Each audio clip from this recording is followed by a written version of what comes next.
Our next speaker is Dr. Annette Litster. She's director of the Maddie Shelter Medicine Program at Purdue University School of Veterinary Medicine. Dr. Litster graduated from the University of Queensland in Brisbane, Australia in 1982 and became a registered specialist in feline medicine in 2001 after successfully completing a fellowship of the Australian College of Veterinary Scientists by examination. She was awarded a PhD in 2004 and a Master of Medical Science in Clinical Epidemiology in 2006. Dr. Litster has recently completed a major study on the prevalence of protective antibody titers to canine parvovirus and distemper virus and the response of dogs to modified live vaccination at Paul's Chicago and at the Humane Society of Indianapolis.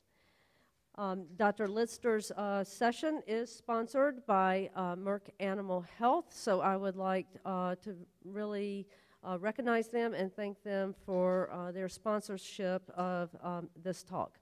Dr. Litster.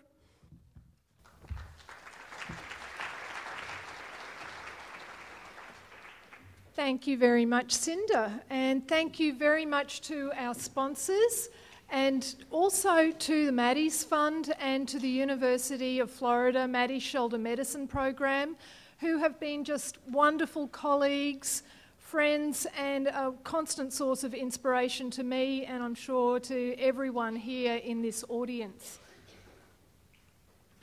So I'll just give you a little outline of my presentation. I'm going to start with some background information, just setting you up for our study that we did at Purdue last year during the summer.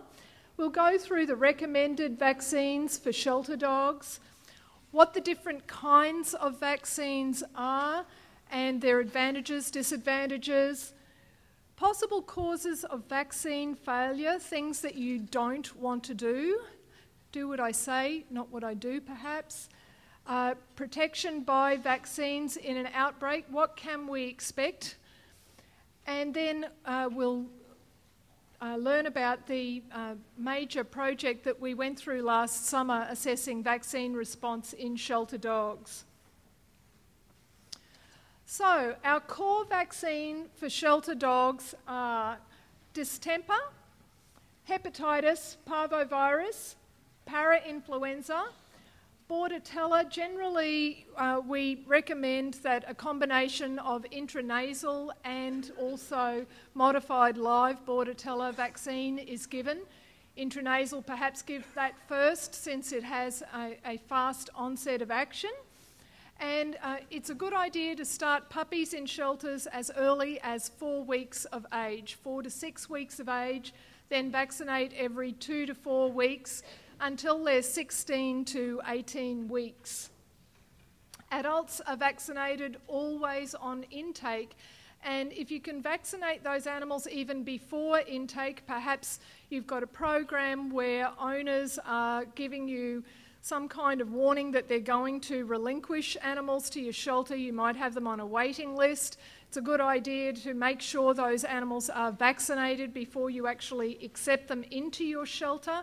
If they just turn up on your doorstep, if you can vaccinate them even in the car park, but just vaccinate them as soon as possible, that should be the first thing that you do to protect the health of your population. If you still have them with you 2 to 4 weeks later, of course, vaccinate them again. Rabies is a quasi-core vaccine. As you know, shelters are not a high-risk environment for rabies transmission. So a lot of shelters with limited resources are unable to give rabies vaccines unless those animals are expected to stay with them for the longer term. So that's what makes it a quasi-core vaccine. And then a non-core vaccine that really has particular interest to us as shelter veterinarians is the canine influenza virus vaccine.